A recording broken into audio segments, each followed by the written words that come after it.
Տիկին Կարապետյան, այս պահին ներսում բարձրաստիճան եվրոպացի հերթական պաշտոնյան է։ Այստեղ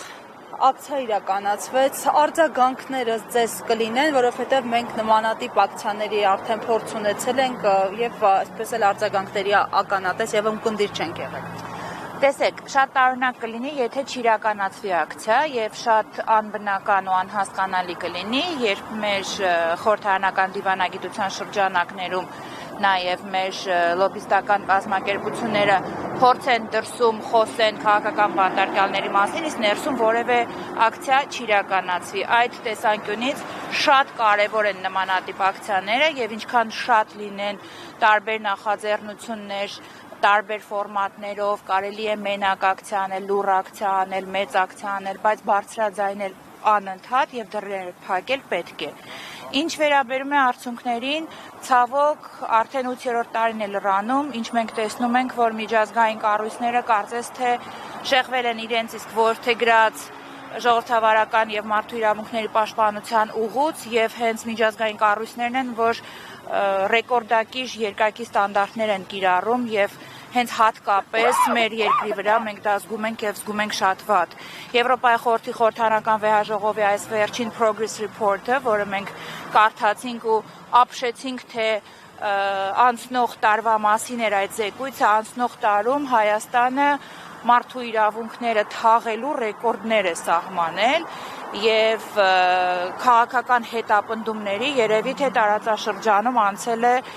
միշտ դրանով հայտնի հարևան պետություններին եւ որևէ տառ այդ մասին չկար զեկույցում։ Ինչով է դա պայմանավորված։ Դա պայմանավորված է նրանով, որ մեծ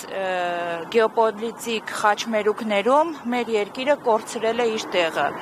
եւ արևմտյան կառույցների հետ աշխատանքի բացակայությունը, շատ դեպքերում նաեւ հակառակ աշխատանքը, որը տարվում է իշխանությունների կողմից, նաեւ շահերի համընկնումը բերել են նրան, որ օրինակ հարևան Վրաստանը, հարևան Ադրբեջանը, Թուրքիան նկարագրվում են մի շարք մարդու իրավունքների խախտումներով, ընդդիմադիր հայացքներ ունեցող մարդկանց հանդեպ հետապնդումներով, իսկ Հայաստանը, որը կրկնեմ ռեկորդակիրն է անցած տարվա մեջ այդ տեսանկյունից, որևէ տառ անգամ այդ մասին չկա ազատ մամուլի, ազատ խոսքի ոտնահարման մասին, ինչպիսին էր անտիֆեյքի գրասենյակի խայտառակ խուզարկությունը Նարեկ Սամսոնյանի եւ Վազգեն Սաղաթելյանի ազատազրկումը, չկա որևէ բառ կրկնում եմ այն պատճառների մասին, ինչու են կալանավորված սրբազանները, իսկ Արարատ Միրզոյանը ունենում է հանդգնություն այստեղ սարքած կեղծ ապացույցների, որոնք ապացուցված է, որ մոնտաժված են, իսկ Արշակ Սրբազանին ընդհանրապես կորել է իրեղեն ապացույցը, նա ունի հանդգնություն կանգնել այդ բարձր ամբիոնից ասել, որ իրեն ուզում էին սպանել, անգամ իրեն։ Տեսեք, կեղծիքը այնքան է խտացել եւ այդ կեղծիքին անգամ միջազգային կառույցների սիրված այդ լողացող գոնե մտահոգություն հայտնելը այնքան ցցում է, որ չկա, որ մենք այսօր գործ ունենք մի իշխանության հետ, որը վայելում է միջազգային կառույցների հովանավորությունը։ Թե ինչ պատճառներով է վայելում, կարծում եմ այդ մասին շատ է խոսվել եւ մենք հասկանում ենք ինչի, բայց այս իրողությունը որևէ կերպով մեզ պետք է չհիասթափեցնի,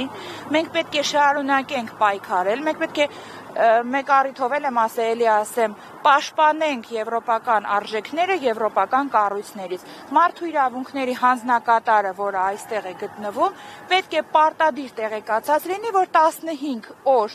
հացադուլի մեջ գտնված Նարեկ Սամսոնյանի մոտ լուրջ առողջական խնդիրներ են ի հայտ եկել, իսկ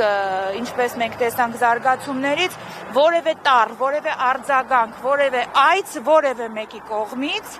իրավասու մարմինների, մարդու իրավունքների պաշտպանի միջազգային կառույցների կողմից չի եղել։ Չեն եղել այցելություններ մյուս քաղաքական բանտարկյալների, մարդուն մենք ունենք սարսափելի դեպք է, մարդուն միայն մեր ձևով արտահայտության համար կամայական այսպես բացատրությունով, հիվանդ երևակայության բացատրությունով ուղղակի հանում են դաշտից։ Սա դասական ընդդիմադիր դաշտի մաքրումն է ընտրություններից առաջ։ Սա եվրոպական կառույցներում, նամանավանդ Եվրոպայի խորհրդում, որի ներկայացուցիչն է այսօր Երևանում ներկա, պետք է լիներ զարհուրելի դեպք։ Փոխարենը մենք տեսնում ենք լռություն։ Ինչու էլի եմ կրկնում, որովհետև գեոպոլիտիկ շահերը համընկել են եւ մեր իշխանությունները այսօր վայելում են միջազգային կառույցների ցցուն հովանավորությունը։ Մենք կզրուցենք նաև անտիֆեյքի